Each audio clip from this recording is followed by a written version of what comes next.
नमस्कार दोस्तों, स्वागत है आपका के वॉइस 517 चैनल में। आज की कहानी है विश्वास। मेरी बहन देखने में बहुत सुंदर थी, लेकिन उसमें एक कमी थी। वह पैरों से अपाहिज थी। जब हम घर वाले जरूरी काम से बाहर जाते, तो घर को बाहर से कुंडी लगा देती, क्योंकि वह सिर्फ पलंग पर ही सोती रहती थी। वह चलती तो थोड़ा बहुत बैसाखी की मदद से ही चल पाती थी। जब मैं घर वापस आया, तो मैंने देखा उसके चेहरे पर मेकअप है और कपड़े भी नए पहन कर बैठी है। मुझे अपनी बहन पर शक होने लगा। इसलिए एक दिन मैं अपने काम से जल्दी आ गया। जब दरवाजा खोला, तो अंदर का दृश्य देखकर मेरी रूह कांप गई। मेरा नाम मनोज है। मेरा जन्म गरीब परिवार में हुआ था। बचपन से मैं अपने माता पिता को लड़ते झगड़ते देखा था। मेरी माँ की उनसे बिल्कुल पटती नहीं थी। मेरे पिताजी किराने की दुकान में काम करते थे। उसी गिने चुने पैसों से ही हमारा घर गृहस्थी चलता था, बड़ी मुश्किल से। बड़ी कठिनाई होती थी 5 भाई बहन का गुजारा करना उतने कम पैसों में, और उस पर भी मेरी बहन अपंग थी। ज्यादा से ज्यादा पैसा उसकी दवाई में ही खर्च हो जाता था। इसी वजह से हमारे घर में हमेशा कलह का माहौल रहता था, और पापा का गुस्सा हमेशा 7वें आसमान पर चढ़ा रहता था। भौवें हमेशा तनी रहती थी। किसी से सीधे मुंह बात नहीं करते थे। मेरी माँ सभ्य, सीधी और संस्कारी औरत थी। इसीलिए पिताजी की बातों पर ध्यान न देकर हम बच्चों को पालने पोसने में अपना समय देती थी। धीरे धीरे हम भाई बहन बड़े होने लगे और अपनी बहन का कई जगह इलाज करवाया। कोई फर्क समझ में नहीं आया। मेरी बहन में एक ही कमी थी, नहीं तो वो सुंदर इतनी थी कि पूरे मोहल्ले की वह सबसे सुंदर लड़की थी। मैंने अपनी पढ़ाई बीच में ही रोक दी और किसी फैक्ट्री में छोटे मोटे काम करने लगा। माँ ने मुझे मना किया कि पहले पढ़ाई पूरी कर लो, लेकिन जब घर में पैसा आया, थोड़ी दिक्कत कम हुई, तो वह भी मुझे रोक नहीं पाई, और घर में झगड़े का माहौल भी धीरे धीरे कम हो गया। कुछ दिन में मेरे छोटे भाई भी छोटा मोटा काम करने लगे, जिससे मेरे पापा का गुस्सा शांत हो गया। लेकिन माँ के प्रति उनका रवैया बिल्कुल भी नहीं बदला। पता नहीं कौन सी ऐसी बात थी जो वह माँ के प्रति क्रोध से भर जाते थे। मेरी माँ भी एक कान से सुनती और दूसरे कान से निकाल देती। जब देखो तब माँ पर खींचते रहते थे।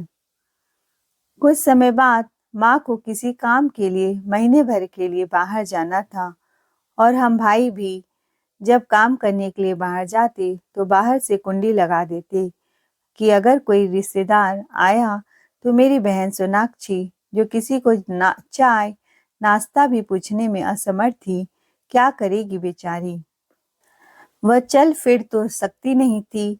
इससे बेहतर था कि हम ताला लगा दे, ताकि सबको लगे कि अंदर कोई नहीं है। और मुझे अपनी बहन पर तरस आती, क्योंकि घर में अकेली थी और बिस्तर पर ही पड़ी रहती थी।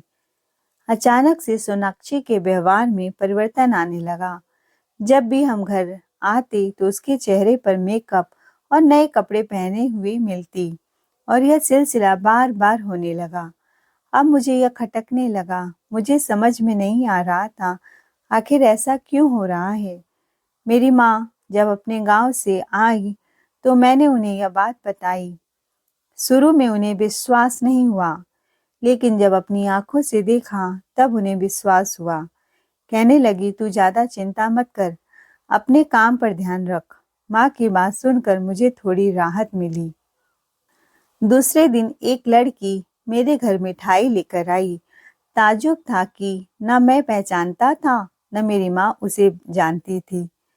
उसने बताया कि मैं आपके मोहल्ले में अभी नई नई आई हूँ, और मेरे घर में पूजा है, इसीलिए मिठाई लेकर आई हूँ। मिठाई देकर वह चली गई। एक दिन मैं अपने काम से जल्दी आया, और मुझे छत से जोरों की आवाज आई। मैं धीरे से दबे पांव गया।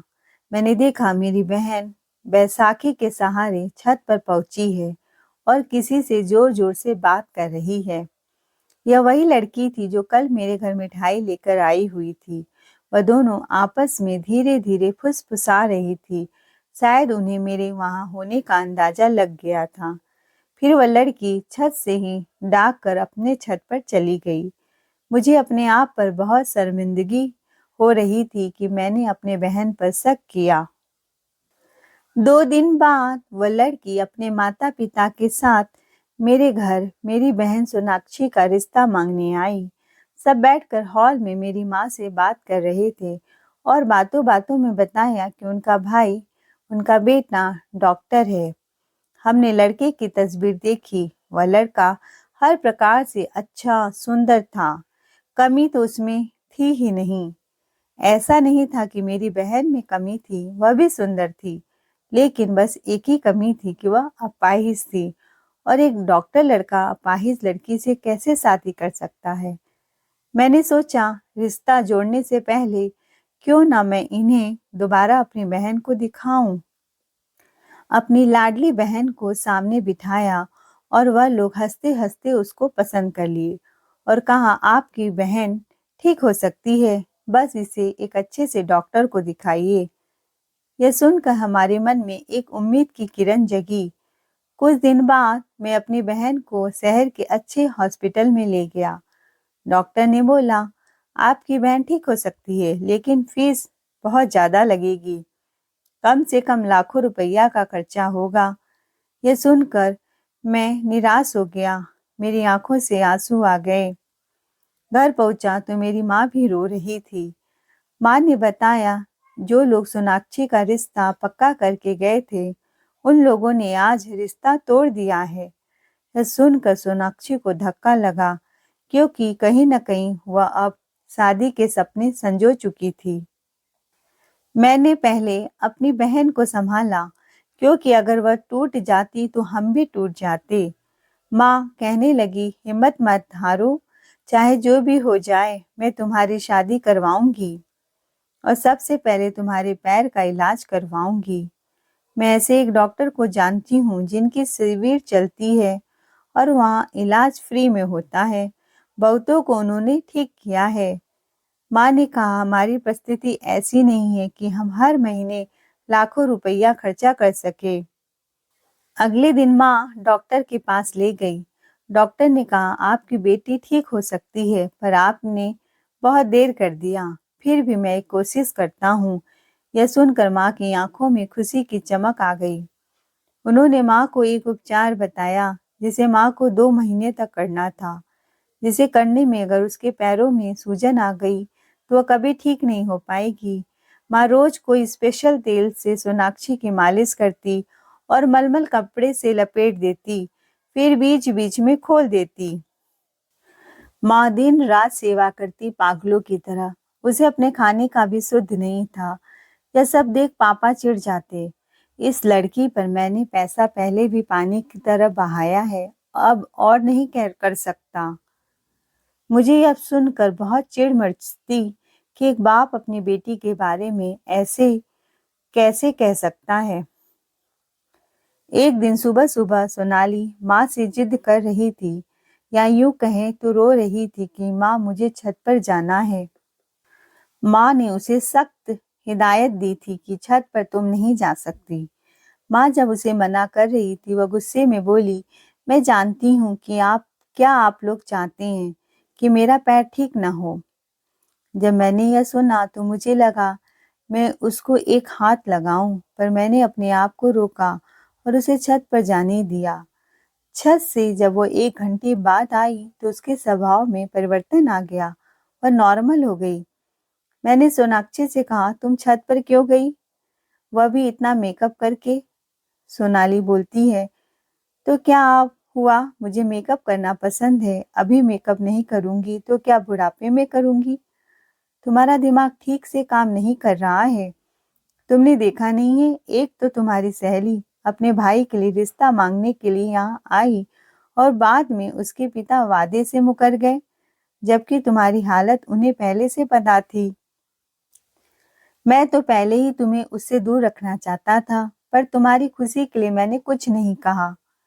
मुझे नहीं पता था कि तुम अपने ही सेहत के साथ खिलवाड़ करोगी और बात इतनी हद तक बढ़ जाएगी। बड़े भैया, आपको नहीं पता कि असल बात क्या है। जब आपको पूरा राज पता चलेगा तो आप मेरा ही सपोर्ट करोगे, इतना नहीं सुनाएंगे। मैंने सोचा, इस पागल लड़की पर कौन ध्यान दे। कुछ महीने बाद मेरी माँ ने मुझसे शादी के लिए बोला। मैंने कहा, मैं एक लड़की को पसंद करता हूँ। मेरी माँ शादी के लिए राजी हो गई और लड़की वाले के घर हाथ मांगने के लिए पहुँच गई। उन्होंने इस रिश्ते को ठुकरा दिया। मेरी माँ ने मुझे बताया तो मैं बहुत अपसेट हो गया और कुछ दिनों तक खाना पीना छोड़ दिया। पर थोड़े दिन मैंने अपने आप को समझाया और सब किस्मत पर छोड़ दिया, क्योंकि मुझे घर से भागकर शादी नहीं करनी थी। अगर लड़की वाले नहीं चाहते थे तो मैं ज़बरदस्ती नहीं करना चाहता था। दूसरे दिन मेरी माँ और पिता में बहुत झगड़ा होने लगा। मेरे पिताजी कह रहे थे, तुम अपने बीते कल का बदला बच्चों से ले रही हो, मैं तुम्हें तलाक दे दूंगा। माँ ने कहा, मैं तो सिर्फ अपने बच्चों का अच्छा चाहती हूँ। मेरी माँ रोए जा रही थी। यह सब सुनकर मुझे अपनी माँ पर शक होने लगा। पापा पता नहीं किस बारे में मेरी माँ से बातें कर रहे थे, मुझे समझ नहीं आ रहा था। सोनाक्षी का इलाज करते करते काफ़ी महीने बीत गए, पर उसमें कोई फ़र्क नज़र नहीं आ रहा था। हम सब यही सपना सजोए थे कि कब सोनाक्षी का पैर ठीक हो और कब हम उसका धूमधाम से ब्याह करें। सोनाक्षी को इन सब से कोई फ़र्क नहीं पड़ता था। सोनाक्षी तो अपने सच को स्वीकार कर चुकी थी और सब कुछ भूल भाल कर अच्छे से खुशी से रहना सीख चुकी थी। एक दिन रिया मुझे बाजार में मिली, जिसे मैं बहुत प्यार करता था। फिर मुझे अपनी माँ की सारी बातें याद आ गई। कितने अपमान से उन्होंने इस रिश्ते को ठुकराया था। कह रहे थे, तुम्हारा लड़का कुछ अच्छा खासा कमाता भी नहीं है और बहुत पढ़ा लिखा भी नहीं है। परिवार में किसी की भी शादी नहीं हुई है। मेरी बेटी का काम करते करते हालत खराब हो जाएगा। फिर मुझे बहुत पछतावा हो रहा था कि मैंने अपने माँ पर क्यों शक किया। कुछ ही दिनों में मुझे वह लड़का मिला जो डॉक्टर था, जिसने मेरी बहन को ठुकरा दिया था। मैं अपने गुस्से में को काबू न कर सका और गुस्से में आकर उसका कॉलर पकड़ा तो उसने मेरा हाथ झटक दिया और कहा कि मैंने तुम्हारी बहन को नहीं ठुकराया। जाकर अपनी माँ से पूछो, वह तो ठीक हो सकती है, लेकिन तुम्हारी माँ ही नहीं चाहती कि वह अपने पैरों पर चले। उसकी बातें सुनकर मेरा पारा चढ़ता जा रहा था। वह कैसे मेरी माँ पर झूठा इल्ज़ाम लगाए जा रहा था। मुझे झूठ बोलने की क्या ज़रूरत है।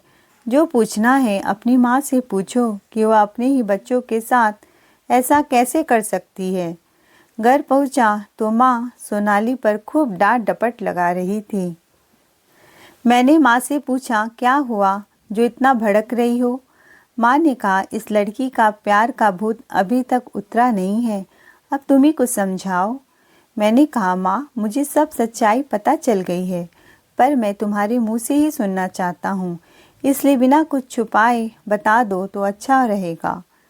मेरी आवाज़ सुनकर मेरे पिता भी उस कमरे में आ गए, सारे भाई भी आ गए और मेरी माँ आँख नीचे झुकाए रोते हुए बोल रही थी, शादी से पहले मैं किसी लड़के से बेइंतहा प्यार करती थी और उसने मुझसे बड़े बड़े वादे किए, पर एक अमीर रईस खानदान की लड़की के चक्कर में पड़कर उसने अपना वादा तोड़ दिया और उससे शादी कर ली।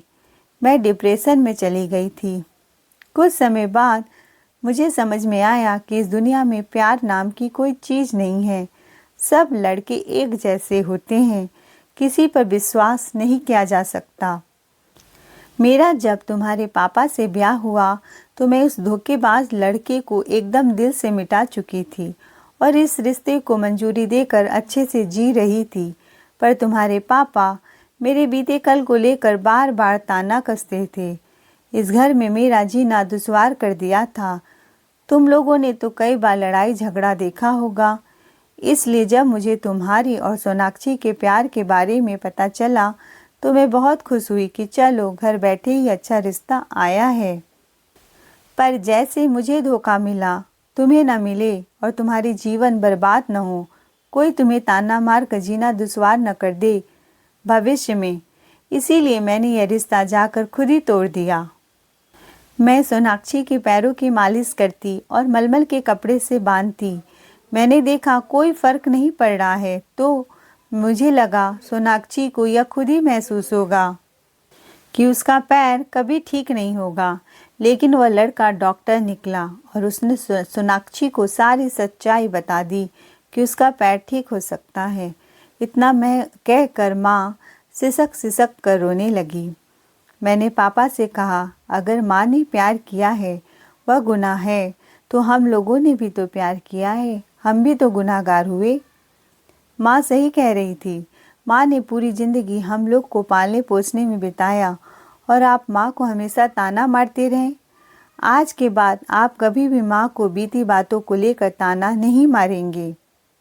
और माँ, जिसने आपको धोखा दिया वह गलत था, इसका मतलब यह नहीं कि हर इंसान प्यार में धोखा देता है। सारे इंसान एक जैसे नहीं होते और आपने जो हम लोगों के साथ किया वह भी गलत था। माँ अपने किए हुए पर बहुत शर्मिंदा थी। कहीं न कहीं माँ के मन में अपने बच्चों के लिए प्यार, हमदर्दी और भविष्य की चिंता थी। थोड़े दिनों बाद माँ और पिताजी सोनाक्षी का हाथ उसी डॉक्टर लड़के के पास लेकर फिर से गए। उन्होंने तुरंत हाँ कर दिया और उसका इलाज शुरू हुआ। सोनाक्षी तो अपने कदमों से थोड़ी थोड़ी चलने लग गई और उसकी खुशी का कोई ठिकाना नहीं था। और मैं जिस लड़की से शादी करना चाहता था उसकी सगाई तय हो गई थी। यह बात सुनकर मैं अब उसकी ज़िंदगी में दोबारा दस्तक नहीं देना चाहता था, पर मैं अपनी बहन के लिए बहुत खुश था कि उसकी ज़िंदगी अब सही रास्ते पर चल रही थी।